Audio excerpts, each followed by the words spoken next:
एक तरफ जहां पे भाजपा सरकार और मोदी जी के द्वारा भी ये मान लिया गया है कि जिस तरीके से तेल और गैस का क्राइसिस जो है वो पूरे बिहार और भारत में चल रहा है, वो एकदम से कोरोना जैसे हालात जो है वो पैदा कर सकता है। और अगर खाड़ी देशों की लड़ाई अभी नहीं रुकी तो हालात इससे भी बदतर होंगे। तो दूसरी तरफ रोहतास से खबर आ रही है, जहां पे गैस एजेंसी में जाना, वहां पे जितने भी लोग थे उनको धमकाना और खुद को एसपी का बॉडीगार्ड बता के जो एक व्यक्ति था वो सिलेंडर उठा के लेके चला गया। जब पूरी कहानी आपको विस्तार पूर्वक बताऊंगा तो आपको समझ में आएगा कि भाई साहब, एक तरफ जहां पूरे भारत में गैस क्राइसिस की स्थिति बनी हुई है और तेल और तमाम चीजों को लेके, खनिजों को लेके लोगों में परेशानी का जो है वो कहीं ना कहीं वो एक दृश्य देखने को मिल रहा है, तो वहीं पे दूसरे तरफ जालसाज अब इसके भी इंतजार में बैठे हैं कि कुछ भी बहाना करके या फिर अपने वर्दी का रोब और धौस दिखा के किसी भी तरीके से इन आपूर्ति को कम से कम अपने तक ना आने दिया जाए, बाकी दुनिया और जनता भाड़ में जाए। पूरी कहानी क्या है, चलिए इसके ऊपर विस्तार पूर्वक चर्चा करते हैं, बातचीत करते हैं। लेकिन उससे पहले मेरा परिचय जान लीजिए। मेरा नाम है रजत और आप जनता जंक्शन देख रहे हैं। रोहतास में एसपी का बॉडीगार्ड बताकर पुलिस ने गैस सिलेंडर छीन लिया और जाते जाते उसने गाली और धमकी भी दी।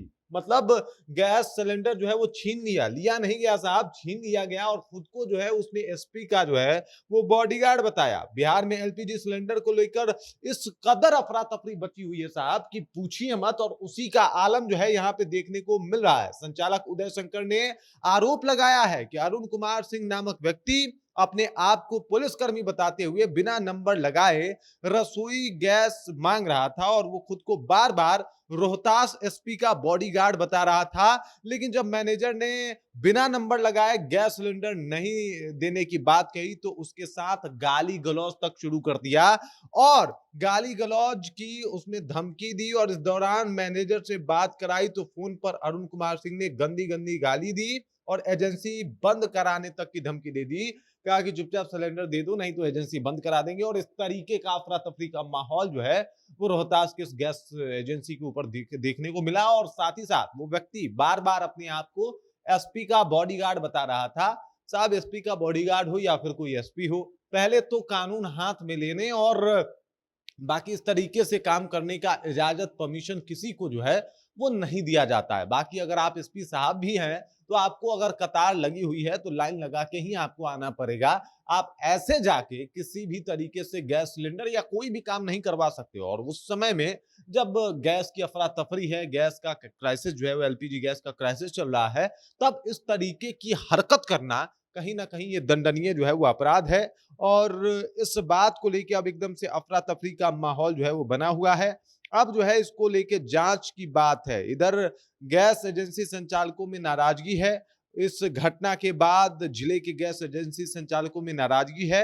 वहीं एक सीसीटीवी भी प्राप्त हुआ है जिसमें सफेद शर्ट पहने हुए, गले में आई कार्ड लटकाकर आरोपी अरुण कुमार सिंह एजेंसी काउंटर पे भी नजर आ रहा है। तो ये तमाम चीजें जो है वो सामने आ रही है और अब लोग कह रहा है कि भाई साहब ये किस तरीके से ये काम जो है वहां पे हो रहे हैं। और देख लीजिए बिहार और भारत में किस तरीके से खाड़ी देशों के युद्ध का प्रभाव जो है वो पड़ रहा है। हालांकि अगर उधर सदन की बात की जाए, जो संसद में अभी इन मामलों पे बहस चल रही है, तो नरेंद्र मोदी जो कि प्रधानमंत्री हैं इस देश के, उन्होंने सर्वदलीय बैठक बुलाई है। यानी सभी दलों के साथ अब वो मिलकर बातचीत करने वाले हैं।